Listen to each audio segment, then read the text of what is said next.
और express way पर सफर करना अब आज से महंगा हो जाने वाला है। नई दरें रात से लागू हो चुकी हैं और ये नई दरें लागू होने के बाद अब हाईवे पर चलने वाले राहगीरों को 5 रुपए से लेकर 5% तक अतिरिक्त टोल टैक्स देना पड़ेगा। टोल टैक्स बढ़ने के बाद महंगाई भी बढ़ने का अनुमान लगाया जा रहा है, जिसका सीधा असर आम व्यक्ति की जेब पर पड़ेगा। टोल की दरें बढ़ने पर अब गाड़ियां चलाने वालों पर बड़ा असर होगा, क्योंकि टोल टैक्स महंगा हो जाएगा। NHAI ने 31 मार्च की आधी रात से ही टोल टैक्स की दरों में बढ़ोतरी कर दी है। ये बढ़ोतरी साल में दूसरी बार हो रही है।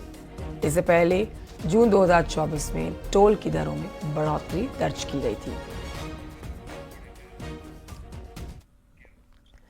इलाहाबाद से खबर। आज से इलाहाबाद हाईकोर्ट में नियमित तरीके से कामकाज शुरू हो जाएगा।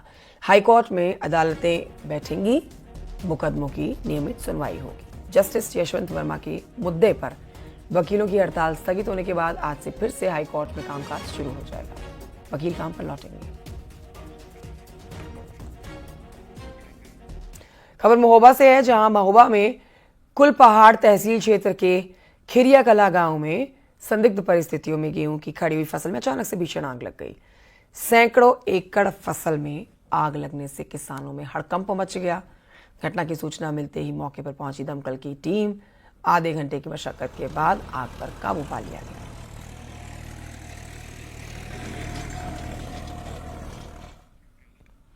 उधर अमरोहा के नौगांवा सादात स्थित प्राचीन काली मंदिर में महिला के गले से हार चोरी करने का एक वीडियो सामने आया है।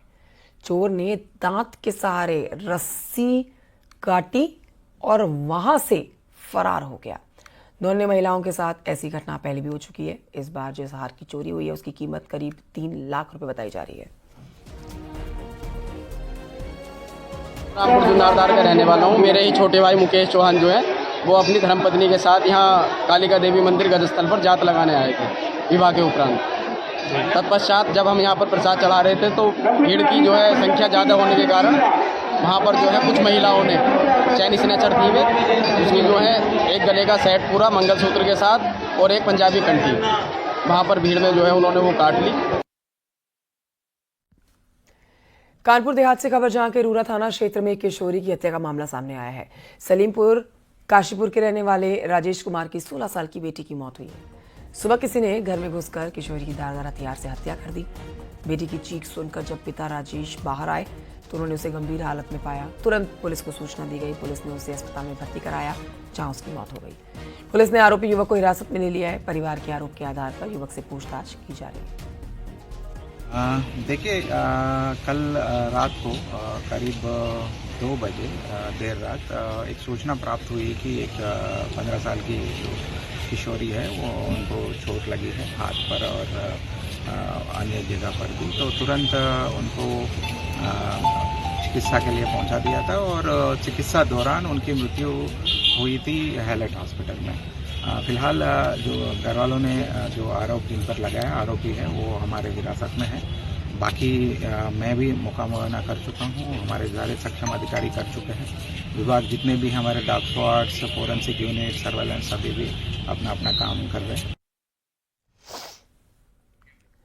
खबर सहारनपुर से, जहां पर ईद की नमाज के बाद ईंट पत्थर चल गए। थाना गंगोह क्षेत्र के गुलाम आलिया अमन कॉलोनी में मामूली सी कहासुनी में पथराव का रूप ले लिया। एक ही समुदाय के 2 पक्षों में जमकर ईंट पत्थर चल गए। सूचना के बाद मौके पर पहुंची पुलिस मामले को शांत कराती है। अब मामले की जांच में जुट गई है।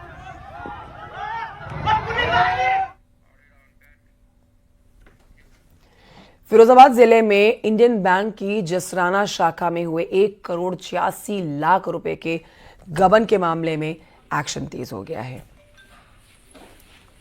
FIR दर्ज होने के बाद पुलिस ने बैंक के तत्कालीन कैशियर के साथ ही 5 लोगों को गिरफ्तार किया।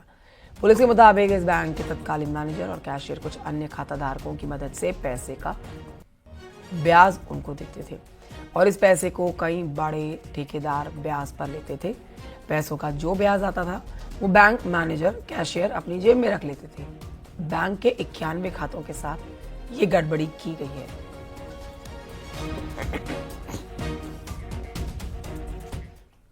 नोएडा में लैम्बोर्गिनी में मजदूरों को जो कुचलने का मामला सामने आया है, उसमें कोर्ट ने आरोपी दीपक को जमानत दे दी है। सूरजपुर कोर्ट से दीपक को जमानत मिल गई है। तो ये वो शख्स जो लैम्बोर्गिनी चला रहा था, जिसने जो सवाल पूछा वो सबको हैरान कर गया। दो लोगों को टक्कर मारने के बाद इस शख्स ने पूछा, इधर कोई मर गया क्या? हर कोई उसके इस प्रश्न से स्तब्ध था।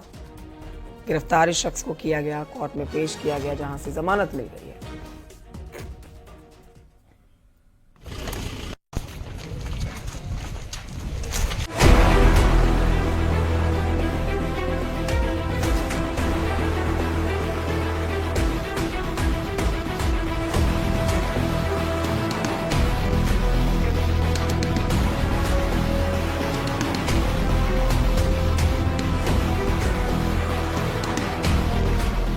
नोएडा के सेक्टर 94 स्थित चरखा गोल चक्कर के पास फुटपाथ पर बैठे मजदूरों को तेज रफ्तार से लैम्बोर्गिनी कार ने टक्कर मार दी।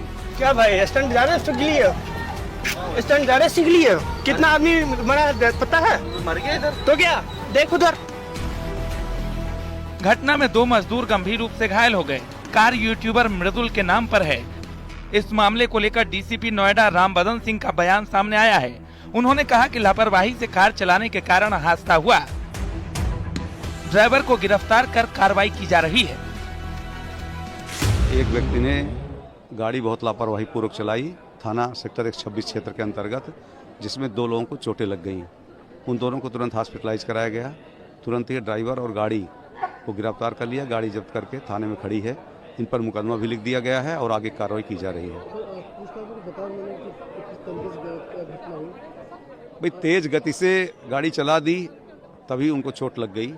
यही घटना है। घटना रविवार शाम की है, जब नोएडा में लैम्बोर्गिनी कार ने फुटपाथ पर बैठे 2 मजदूरों को रौंद दिया। मजदूर गंभीर रूप से घायल हो गए। हादसे के बाद अफरा तफरी मच गई। लोग दौड़कर कार के पास पहुंचे तो ड्राइवर ने पूछा, कोई मर गया क्या? कितना आदमी मरा पता है? मर गया इधर। तो क्या देख उधर। फिर आराम से कार से निकलकर बाहर आया, जिसके बाद लोगों का गुस्सा फूट पड़ा। हम बैठे थे दोनों आदमी, तो बैठ कर खाने में बना कर खा रहे थे, और उधर से आया, जैसे लग रहा है कि पगला का जैसा गाड़ी आ रहा है। हम लोग को उड़ते उड़ते बस गाड़ी आ गया, नहीं भाग पाए, गिर गए। तो इसे चक्के में गाड़ी गिरा चढ़ा दिया। दोनों को फ्रैक्चर है, जिसको ऑर्थोपेडिक सर्जन ने भी देख लिया और उन्होंने सर्जरी के लिए प्लानिंग किया है। सो अभी सर्जरी से पहले का वर्कअप चल रहा है। अभी दोनों पेशेंट हीमोडायनामिकली स्टेबल हैं। हाँ, बट दोनों को सर्जरी की जरूरत है। एंड एक बार सारे अप्रूवल्स मिल जाते हैं, anaesthetic workup, cardiac workup and all the initial evaluation that is necessary for the surgery, उसको होने के बाद फिर हम उसकी सर्जरी प्लान करेंगे। सूचना मिलते ही पुलिस मौके पर पहुंची। मजदूरों को अस्पताल भेजा गया। पुलिस ने ड्राइवर को अरेस्ट कर कार जब्त कर ली है। कार यूट्यूबर मृदुल की बताई जा रही है, लेकिन चलाने वाला कोई और था। कार का ड्राइवर दीपक कुमार अजमेर का रहने वाला बताया जा रहा है। फिलहाल घायलों का इलाज चल रहा है और पुलिस एक्शन में जुटी है।